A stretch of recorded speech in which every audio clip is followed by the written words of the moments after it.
Welcome back, ladies and gentlemen, to our live coverage of the Valorant First Strike qualifiers. We had some questions, thus. We had some queries over to 100 Thieves, who were turning a lot of heads in their first game together in this iteration of the qualifiers. And I think they answered a lot of those questions, but we still have some more to go. Ascent is up next, and it was their choice of map.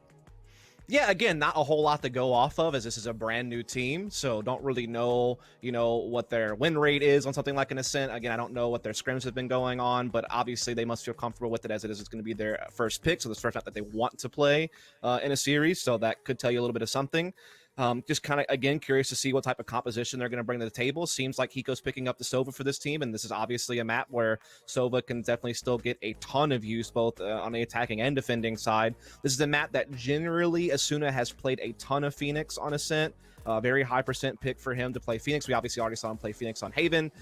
Generally, he does play some Raze and Reyna, but that's usually on a map like Split or Bind where he picks up the Raze. So again, I would expect to see the Phoenix come out from Asuna again. Seems like Nitro is going to be playing the Omen, which is very key to have on a map like Ascent that's very mid-control oriented, and those smokes are very vital to have on the attacking side to establish that. And then, yeah, Steel obviously probably going to play the Killjoy again. Don't see why he wouldn't. Don't see why Dicey wouldn't continue to play Jet. So I expect we'll see a lot of the same that we saw on Haven as far as composition. But yeah, curious to see what their strategy is going to be, because again, it seems like Ascent is very much either B burst or mid control. Like, that seems to be kind of the two typical approaches to the map. Obviously, you'll see some A plays mixed in, but B burst are very powerful. And, mid control obviously can gain you a lot, whether that's, approaching pizza and threatening the market area for splits on the B side, whether that be taking control of tree and then, threatening splits on the opposite side. There's definitely a lot of that can go. A lot of people compare Ascent to like Mirage from Counter-Strike for that reason, where like mid and cat and stuff, like the structure, but it looks very similar to that map from Counter-Strike. Definitely, I'd imagine with Volcano working on this game and being a former Counter-Strike player, he's taken some, inspiration from some of the CSGO stuff and previous versions of Counter-Strike at that. So yeah, we'll just have to see. Again, we're hopefully using this as a way to learn more about 100 Thieves. And for Hot Thoughts, that game, they had some good ideas. Like, they had some good takes. They seemed to be pretty coordinated. It's just they were struggling in post plants and struggling in straight up aim duels. And they had a couple of little blunders here and there where it was like self-inflicted utility as far as like stuns and stuff with their breach. So if they can clean up some of that, they might be able to at least have a closer run on this map, I'd imagine. Yeah, as I said at the end of the first map, on another day, if they were a little bit more clinical, we could have been looking at 4 or 5 extra rounds. And that may seem like an excessive amount, honestly, but when you think of the economy situation as well, it has a reverberating effect. Going into the second and the third round, they could have won those. Those were winnable rounds, especially the third one. And now they start off on the defensive side. So Hot Thoughts, they're going to have to be able to convert a little bit better. They only got 2 rounds in the first half over on our first map of Haven. So if they're not able to make the most of those opportunities, I do fear that we're going to have a bit of a repeat performance on our second map. Yeah, again, I'll be curious to see how they play their defensive side. Obviously, something like Cypher can be very popular on anchoring the A side. Sova, recon darting, the B lobby is going to be very popular with like Odin spams, things of that nature through the walls. A lot of teams be able to implement that. And again, defensively, I'm also kind of curious to see how they work with middle, because it feels like a lot of teams just kind of give it up. A lot of teams will just kind of allow teams to walk up catwalk pretty much uncontested.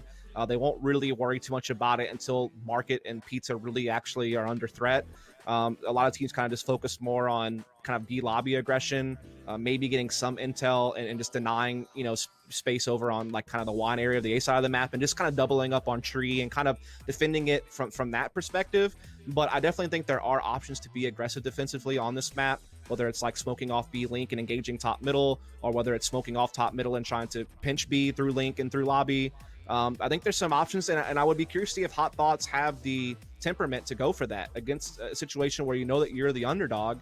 Maybe you try to disrupt them a little bit, try to have a little bit of confidence against 100 Thieves and not let them settle into their attacking side so easily with like free map control. So that'll be kind of what I'm hoping to see. Maybe see Hot Thoughts throw out not necessarily a gimmick, but maybe just something a bit more assertive and a bit less standard to try to catch 100 Thieves off guard a bit. Yeah, I think when you are the massive underdogs coming into a game, the pressure is off to a degree. If you end up getting smashed 2-0, everyone expected it anyway. It's not like you're going to hang your head in shame or be embarrassed about that mark. Whereas if you're 100 Thieves and you even drop a map, if a map even gets close, there will be questions. There will be memes, there will be ridicule. So that may factor into a tiny bit, especially if Hot Thoughts can get off to a really good start, convert some of those early chances. They're on the defensive side. They can try and keep the economy of 100 Thieves down and in the dumps, and maybe there is a way forward for them. But I think in terms of predictions, you and I are probably on the same page, still expecting 100 Thieves to come out pretty convincingly come the end of this best of 3. You seem to be making a pretty big assumption there, Vince. I mean, you know, I could always take a pick the other direction. You never quite know. Go on then. Nah, ain't happening, though, is it? Bluff call. Bluff call, of course. You've gotten me. You've absolutely nailed me dead to rights there, Vince. And so we definitely appreciate all of you for coming in and tuning in. We've had a lot of support on the stream, actually. I imagine a lot of 100 Thieves fans are in here. Obviously, there's a lot of curiosity about this new lineup. Obviously, a lot of those guys are big personalities, big streamers, and obviously guys who have massive histories, particularly in the Counter-Strike community. So really cool to see a lot of people coming out. And obviously, you know, even if this is just the beginnings of the First Strike qualification process, it's still a very exciting time for Valorant to see kind of that first step of Riot, you know, having direct competition in the game. We've had a lot of good third-party tournaments over the course of 2020 in all regions, and Nerd Street, of course, always being kind of a part of that tradition with some of the different invitationals that they've run. But yeah, we've had a lot of people come in because this is, you know, the big thing that everyone's looking forward to. Obviously, people are also looking forward to Sky coming into the game and Icebox coming in and how that'll throw a wrench in things into the meta and how teams perform. But for right now, it's all about just kind of taking those first steps towards what should be a very prestigious event for Valorant here in 2020. And yeah, I'm just looking forward to continuing it on, Vince. Roll that beautiful bean footage. Let's get some more games going. No, I'm completely alongside you, man. We've been waiting a long time to get casting in some Valorant. You know, we've really been looking forward to this game. We've been playing it since day one, so much, grinding it super hard. So to actually be sat here and able to cast feels really privileged, and I'm really grateful to have the opportunity. And I'm just looking forward to more awesome action as this tournament progresses. Obviously, we have another best of 3 after this. It will be NRG versus To Be Decided. We need to figure out who that's going to be, obviously, depending on how the brackets come down into play. That could also be the team name. That would be definitely be a slip and a slide, wouldn't it? That would be quite the mind screw. But obviously, first we need to get done with our first best of 3, and Hot Thoughts coming back into this game, hopefully to take us to a third. But again, not going to hold my breath for that one. We are just waiting at the moment for the players to get ready, and then we'll be. Well, I mean, the worst that can happen if you held your breath is you would pass out. I mean, it's not as if you would have any permanent damage. I mean, there's nothing wrong with that necessarily. That sounds pretty bad. I still wouldn't want to pass out. I mean, fair enough. You do have a broadcast. Yeah, I mean, you have a broadcast you have to do that you've signed a contract for, and, you know, all that good stuff. You do have responsibilities, so passing out probably would not be a very smart decision financially or otherwise. So, yeah, you know, I'll just let you know that, like, you're not going to, like, ruin your whole life with it. All right, well, I think we're getting close to us. We're getting close. On that bombshell, we can just seamlessly traverse into our second map, which will be Ascent. Obviously not the newest map in the pool, but competitively speaking, I guess you could say. And it is. I actually really like this map. I've got to say, it's definitely my top 2. I would say Bind is probably my favorite, and then it's Ascent. I'm sure that will be nothing controversial in response from the community about those opinions. But hey, that's what makes it fun. We get to all have our things. We get to be bold, go out there. But yes, now we do get to see some Ascent action. It will indeed be 100 Thieves on the attacking side, and it is the exact comp I expected, other than Asuna taking up Reyna. He has been playing it a little bit recently. I would say he plays it about maybe a third of the time that he's played Ascent, he's played Reyna, because usually it's Phoenix like 66% or so. So it's not too crazy, but, you know, it's a little bit different. Cage triggered. Down goes the utility. 100 Thieves trying to move into action, springing towards their adversaries. And Asuna already taking control. Market locked down. Stabbing and crashing down. Axing through the door. But it will be post-plant. The spike already planted. And our Hot Thoughts need to get up close and personal with these classics, with these pistols.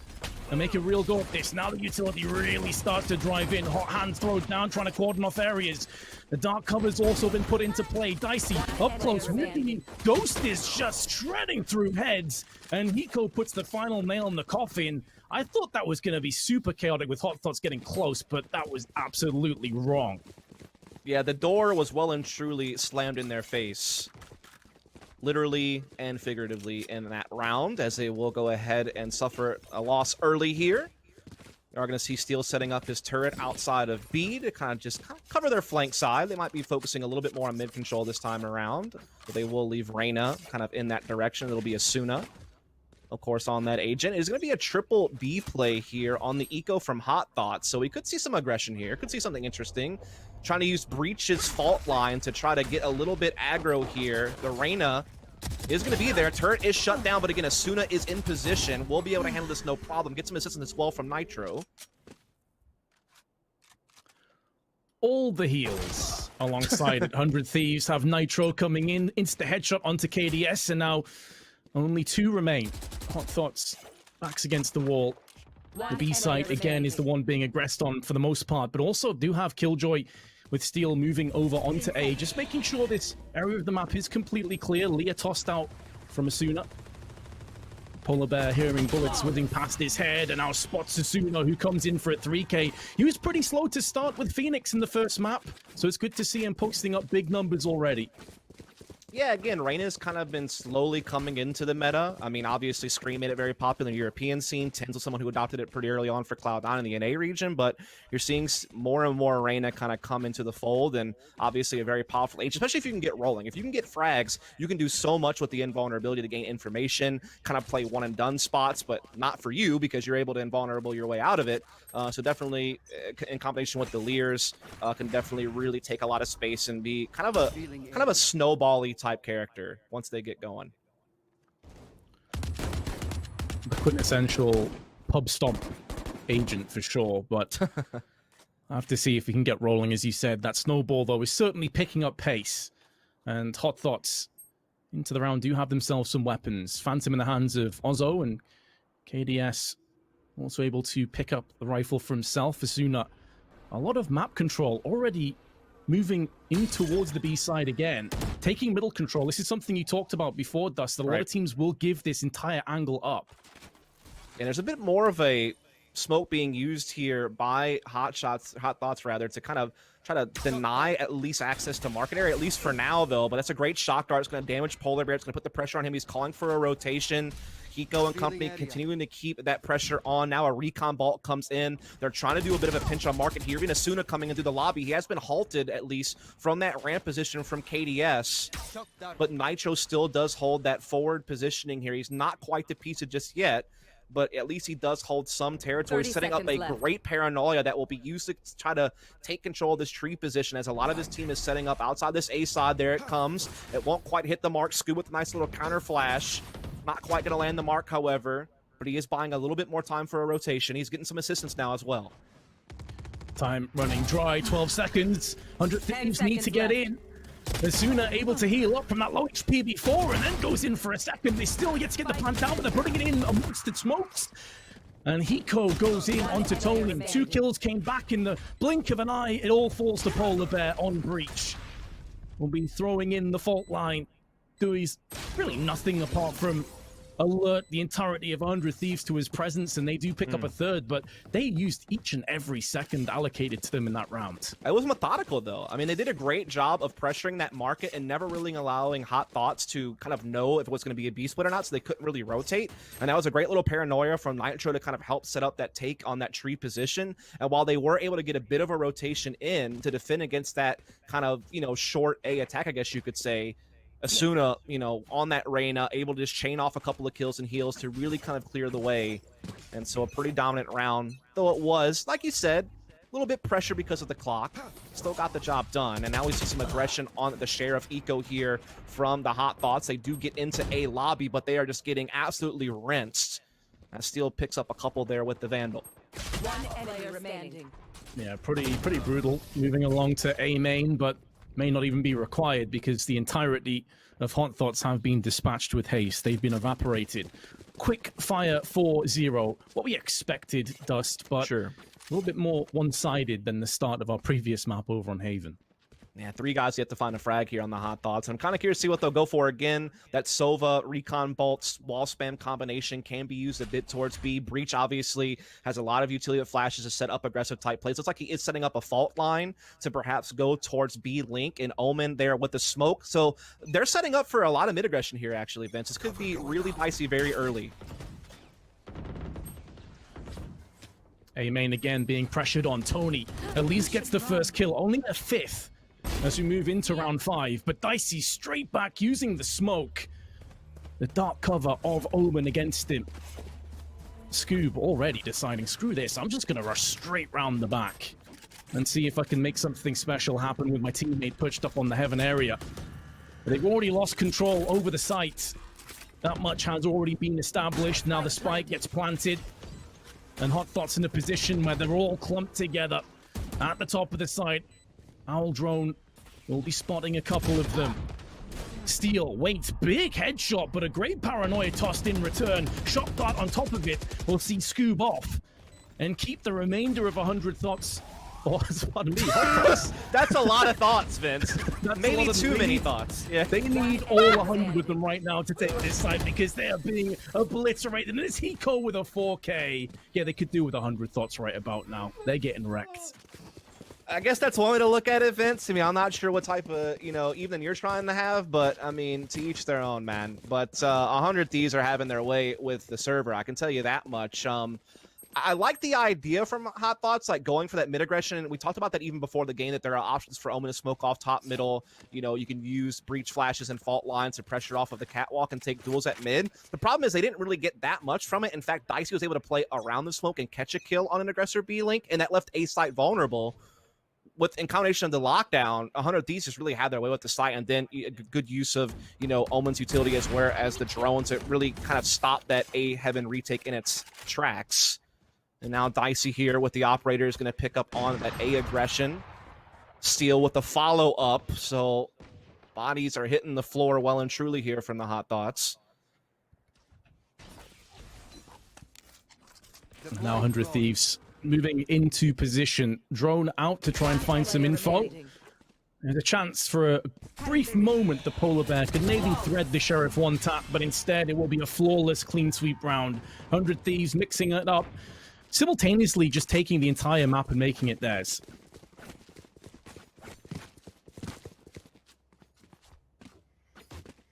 Well, now finally another chance for Hot Thoughts to put their best foot forward onto a full buy. Not going to have an operator, not even using the jet, obviously, on their side. Though there are still some other agents that can put the operator to use, and despite its nerfs, it could still be pretty useful defensively, but can't really spring for it, obviously, with that new high price of 5k credits. Not really going to lend itself when you're getting pummeled this much, even on the max loss bonus. Still not really wanting to do it. We are going to see again that B lobby aggression, though, Vince. Thinking about it, some decently placed utility, though, over on Hot Thoughts with it. Shock dart connecting Asuna. Gets Scoob, who's all alone. The Empress has been sprung into action again. Starting to see some kills come the way of Hot Thoughts, but it's short-lived. It's only one. Tony making the most of it. Keeping himself in amongst the smoke. Polar Bear is opting for a potential flashpoint out onto the side, but all of his teammates have died. This utility will fall on deaf ears. His teammates can't move in. He's all alone. He's surrounded. And let's be honest, he will be 6 foot under momentarily. Runs out into the open, and Steel dispatches him. The mercy is given. Yeah, I actually thought that 100 Thieves were going to get thwarted a little bit there. I mean, the problem is, when you're going for this B burst plays, yes, they have the Omen smokes for market and spawn, which is kind of the foundation that you have to build your B attacks on, but a lot of other teams are running breach to have those rapid fire flashes to really kind of clear angles and push players off. Reyna's Leers are not as effective, which Asuna is playing. They can be shot down, and then you can kind of just retake the angle. And so I thought they were actually getting halted there. That is kind of one of the weaknesses of 100 Thieves comp when they're trying to go for those B bursts, is that lack of flashing with no Phoenix or breach, but still just off of skill alone, kind of able to really brute force their way through after that initial take didn't quite go as clean as maybe they were hoping for. And now KDS in a lot of trouble here with the Hunter's Fury coming out. Dicey using that to get in and get a couple of big entries, and this round's pretty much already by the wayside. Yeah, slick take. The Hunter's Fury through the wall, and then they instantly pushed behind that with the aggression through on the tunnels. And really, you can just scratch another round up to 100 Thieves. Really, Hot Thoughts have never seemed like they're remotely in this map. No, not really. I mean, again, I thought there were some chances in the previous round, based on 100 Thieves comp and how they were attacking B, that maybe they could have shut it down before they were able to get the space in the site, but it was just to no avail. In this round, again, didn't really have the firepower to work with. They were trying to save up for this moment now. Again, they're on that max loss bonus. They took kind of a lighter buy there, so they should be able to afford whatever they want in this round. I am surprised we've never really seen like the Sova Odin play that can be oh so popular on the B side of the map. Again, we've yet to see an operator out of them as well. These definitely a lot of long lane picking opportunities on this map defensively that we haven't really seen them try to go for. So it does feel like, other than some of the mid aggression and B lobby aggression that they've tried, which again, I applaud them for that. At least they're trying to change things up.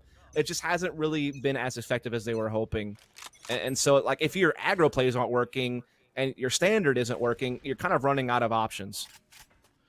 To put it in context as to how one-sided this has been, collectively, Hot Thoughts have 9 kills between their 5 players. 100 Thieves have 2 over 11 just alone. 1-for-1 trade, one of the best starts we've had. Actually, this is now the best start the Hot Thoughts have had. KDS goes in on Asuna.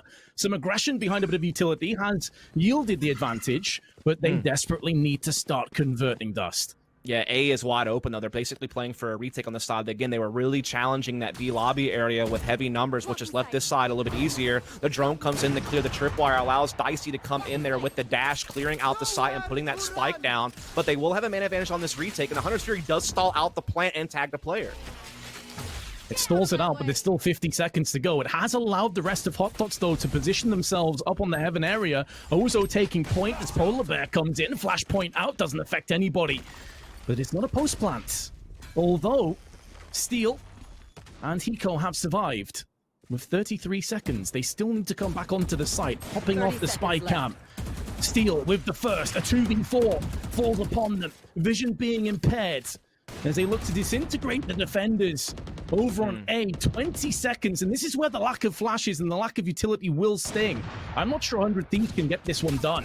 They need entries, and they need them right now. 12 seconds, there's another flashbang, perfectly timed, and Scoop behind it could fall into the eyes of Steel. Down he falls. He did get a beautiful Sheriff one-tap onto KDS, which is going to hurt their economy, but they have got their first round. Yeah, I feel like they got stalled out for so long because they were convinced that someone was still behind a double stack box in Heaven, so they kept trying to spam it. They never actually got the vision that player had actually departed that position, so I feel like they wasted a lot of time banking that they would get that frag, and it would give them a kind of a 2v3 take onto the site. And it just never really came to fruition. They didn't, again, catch that player rotate out of that spot. So, yeah, Hot Thoughts finally able to put something together. Again, they got the better end of the trade on that B lobby aggression, where they tried a couple of different times, but that time, in particular, they were able to be a little bit more efficient, and it led to a victory. As, again, they're trying to get a little bit aggro at middle once more with this double cat play, but the smoke has been put up by Nitro to deny that as he starts making some forward progress towards market position. Even if the fault line had it connected, there wasn't really any follow-up in terms of players to crunch on top of the stunned and concussed players. Here comes the aftershock. Again, nothing really forthcoming. 100 Thieves already taking full middle control, with 2 hiding in the marketplace. Killjoy in Steel now being a real pain in the backside, forcing Hot Thoughts to peek out, protrude around the corner. Nitro takes off the head of Polar Bear. And now Steel on only 34 HP, trying to make moves. Tony deals with him and tries to go in for a second, taking tons of damage through the dark cover. And Scoob elsewhere is picking off players, so there is a chance that maybe Hot Thoughts can get their second. Yeah, they've done a really good job adjusting to that lockdown, and while they had to lose control of market because of it, they were able to still entrench themselves on the site, and we haven't really been able to see 100 Thieves break through. Nitro does go good for one, but Ozo is really quick to respond, and he keeps that man advantage for his team here as Hiko and company using the shotgun try to clear out this backside. Scoob, though, steps out with the operator, leaving Nitro all by his lonesome here. He's being tagged up in the back. He's trying to use that smoke to try to push closer to that mark position to get the 1v1 with the Cypher, but he's going to lose that duel, and that's a second in a row for the Hot Thoughts. And honestly, I think what that comes down to is, yeah, again, it's a good use of lockdown to ensure that you're controlling market and pizza position, but all the defenders have to do is just kind of play back towards spawn, play back towards back B, and they can still make sure the site is well and truly defended, and they just need to make sure they're not getting flanked through spawn. I don't know that that's as effective a use of a lockdown as 100 Thieves were hoping. It didn't really clear out the site, right? It just gave them that kind of mid-space that they basically already had when Nitro took control of it earlier on. They just didn't really get much more progress from it, I guess is my point. I think Hot Thoughts did a great job responding to it. Tony has been really impressive to me, but hold that thought for a second as we're going to get hot and heavy straight off the bat. Leah tossed in, run it back, also depletes. But if information was recall, and I didn't hear a Rolling Thunder thrown in amongst all of that as well. Seemed like a lot of utility and some ults were tossed into the mix as THOTS try and establish dominance outside of the A site. They do have the first pick, but now Steel coming in. Scoop takes him down. Headshot with the operator. Ozo Scoop goes in for another one. This is much better from THOTS. Now we're starting to see what these guys are capable of. They were eerily silent and suppressed to the early stages, but now they picked up 3 in a row. Yeah, now THOTS are starting to get rolling. One more round left to go here to get things going. Interesting adjustments here from the THOTS. Again, I like the fact that they've never really let up, Vince. Like, they've been consistent with trying to push the issue, whether it be B lobby aggression, fighting out in middle in the open, taking control of A lobby there, for instance, and just trading their hearts out.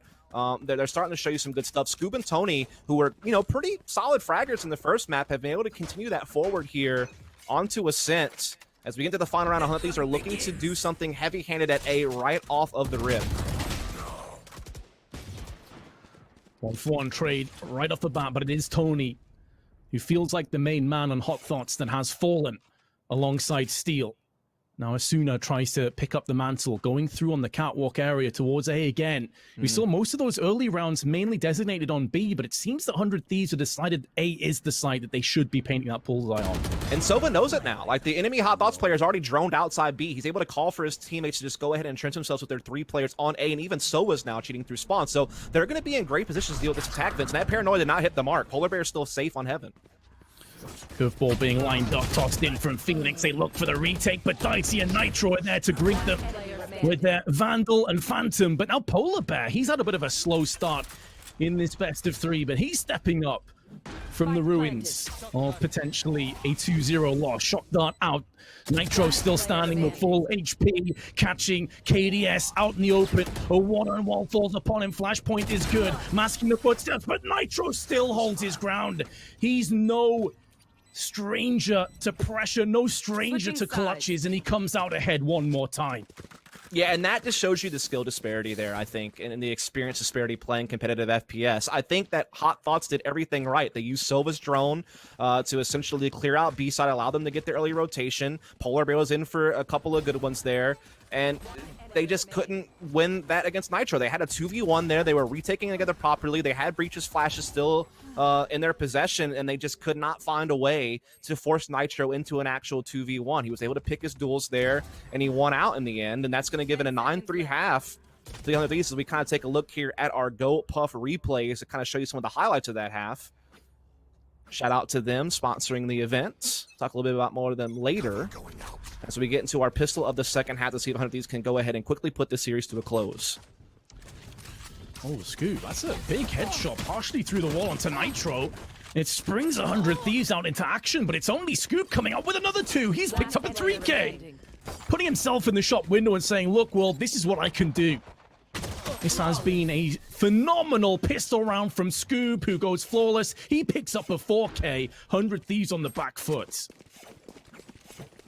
Momentum coming in here from THOTS. Obviously, that is just the pistol of the second half, but it's a good start here for them as they'll be able to get the Ares, get some SMGs in flow as well. We are going to see the full force up back from 100 Thieves, though. Dicey's going to get onto the Marshall right away. We see upgraded pistols and armor coming out, as well as utility being purchased, so 100 Thieves are going all the way in on this round, Vince. They're looking to challenge as best they can. They're going to use Killjoy's utility to kind of just anchor A, and they're going to look to get aggressive off the catwalk, it appears.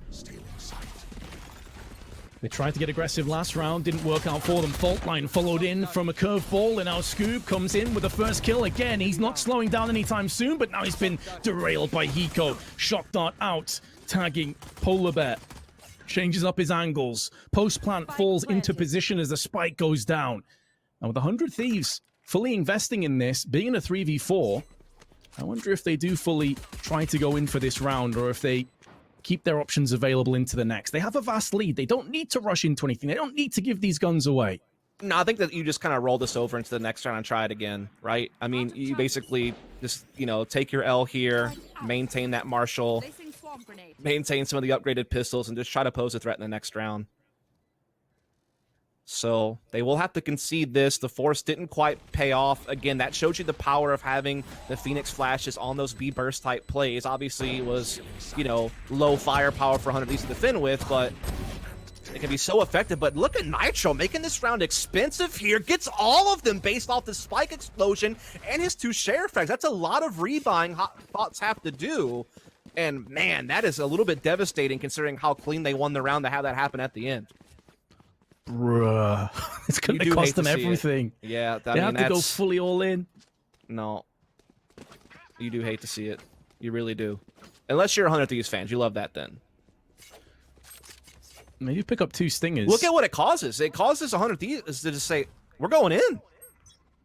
And I don't blame them. I think this is a great decision by them to just get heavy-handed with the rest of their credits and try to see if they can't really fully punish THOTS.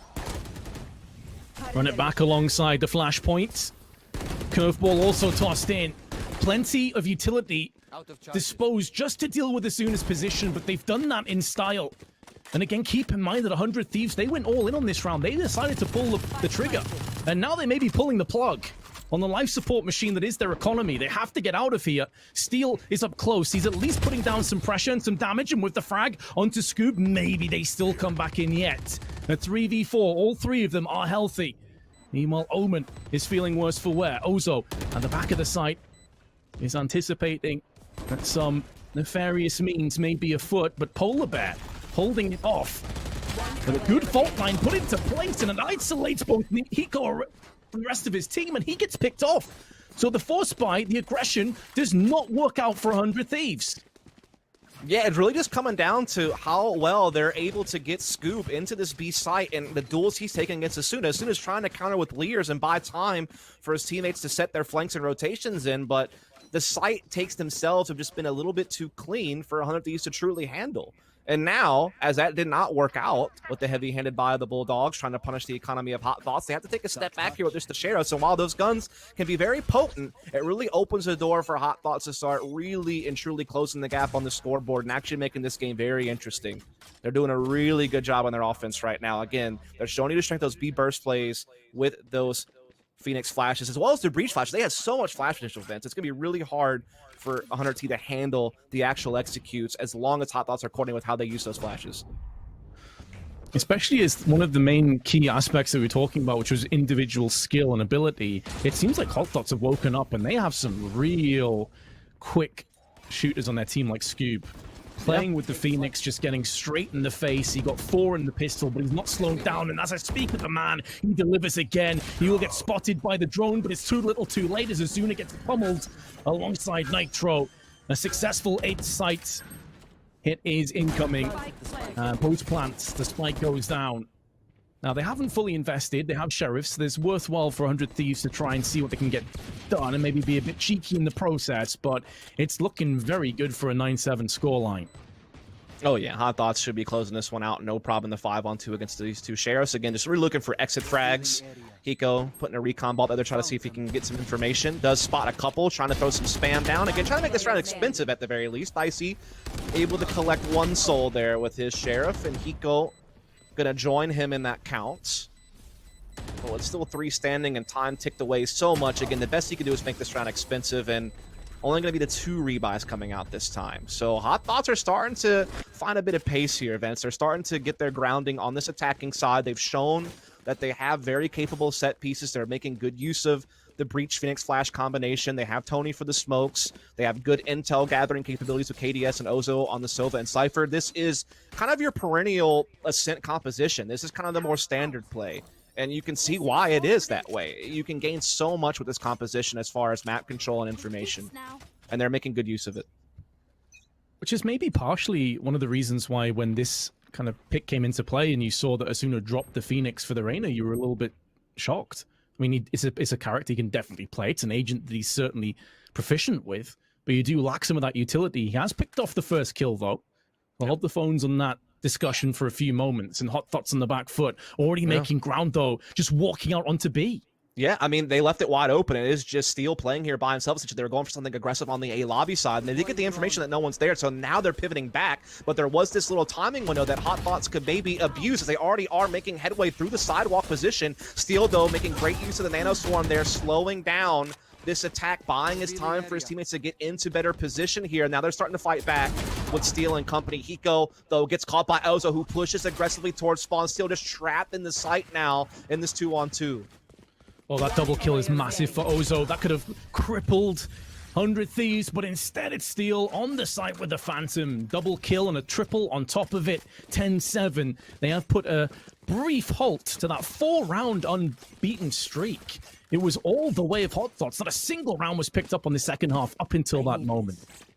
Yeah, again, I think that's just kind of being smart. If you're going to leave a player to play by themselves, Steel is completely utilizing Killjoy's kit to its fullest potential, using the nano swarms and such to kind of buy time once they make that aggro push on one side of the map to be able to get them back in before the attack can well and truly set in. But also, Steel fragged his heart out there. I mean, it looked like Ozo was going to bust that wide open with that spawn take, but then Steel responded in kind and made that one a 100 Thieves victory instead, as we are going to see Hot Thoughts now taking full control of middle and pressuring that market position. Hiko just playing back from spawn. Again, they're just kind of giving this area up, and this is giving a lot of room for Hot Thoughts to work with here.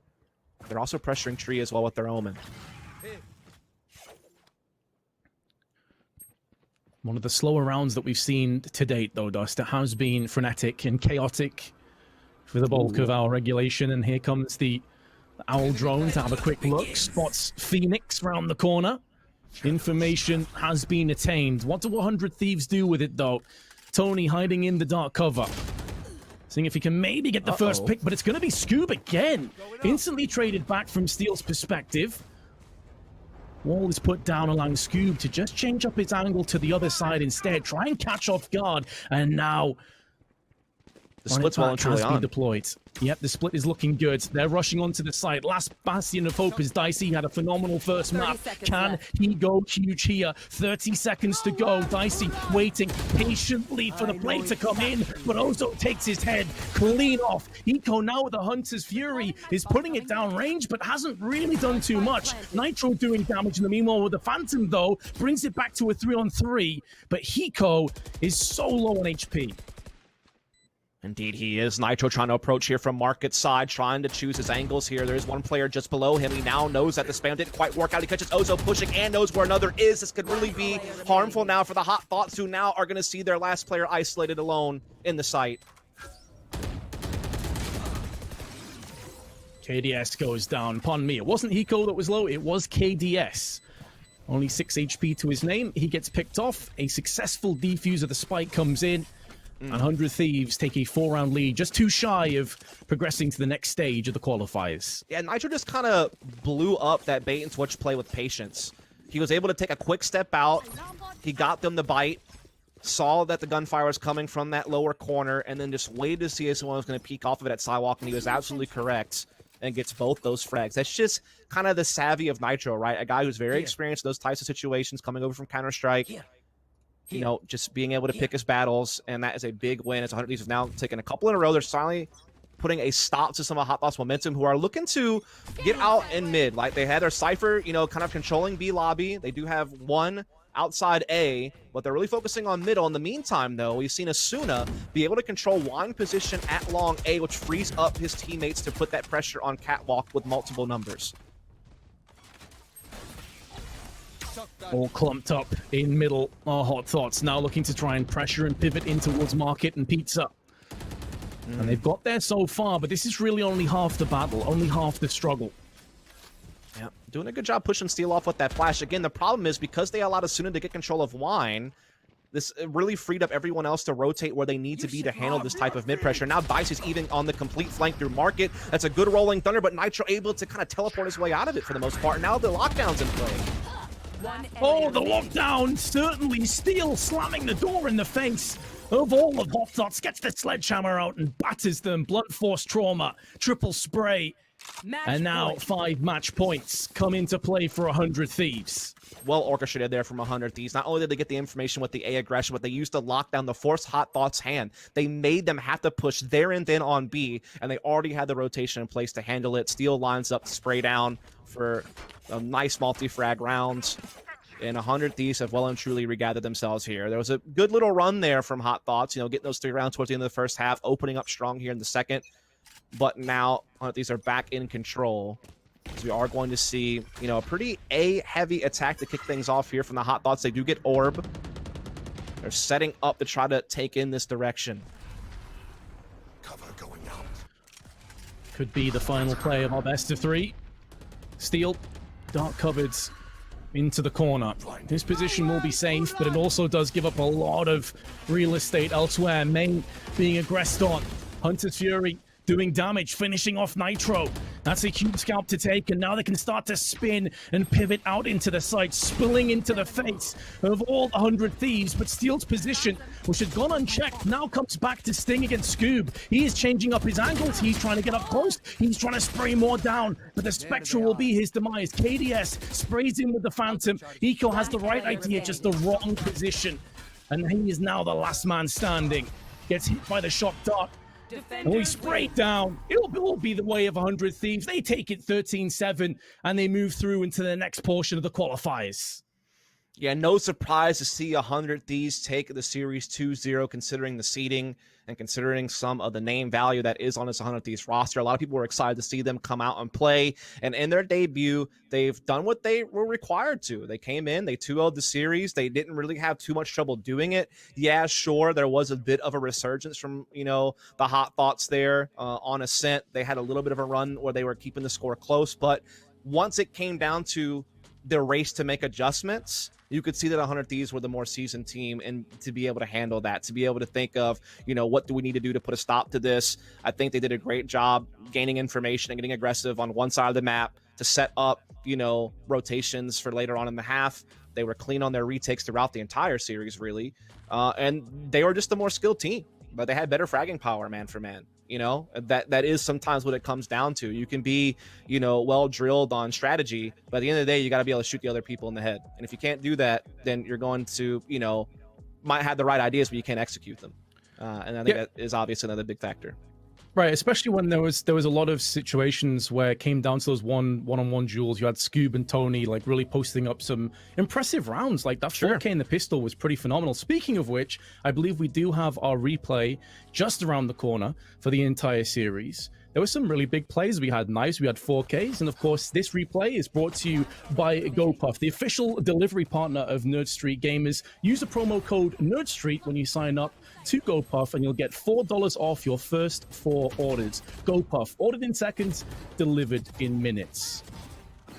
And 100 Thieves also delivered this series in minutes, Finn. So it was a pretty quick little run there, particularly when you look over at Haven. They had, little trouble closing out this map. They had a 10-2 first half on that defensive side, whether it was aggressive pushes like that from Asuna, whether it was retakes like it was early on in the half. They really dominated here on this particular map. You're seeing just how they were able to use their utility, how they were able to play off of each other, and again, just kind of flexing that skill disparity multiple times throughout this map, just lining up multi-frags, winning rounds with, 3 or more members surviving. And then this map was a bit more interesting, Vince. I mean, it started off pretty dominant. I think there was like a 7 or 8-0 run from 100 Thieves to kick off here on the attacking side, but we saw an adjustment from Hot Thoughts to, put their foot forward, get a couple of rounds, give themselves a chance. They had the great start in the second half, but couldn't really hold on to the momentum for too long.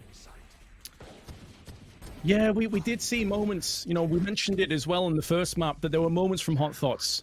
And this was really where they were dominating the map a little bit more. They won the first 4 rounds of the second half. But ultimately, as we already touched on, strategically, aim-wise, experience-wise, 100 Thieves were just a level above. But that'll do it from our first best of 3, Dust. We have another best of 3 round the corner. It will be NRG, another Titan, another Giant, to have some more action from Valorant. So stay tuned, guys, and we'll be back in just a few moments' time.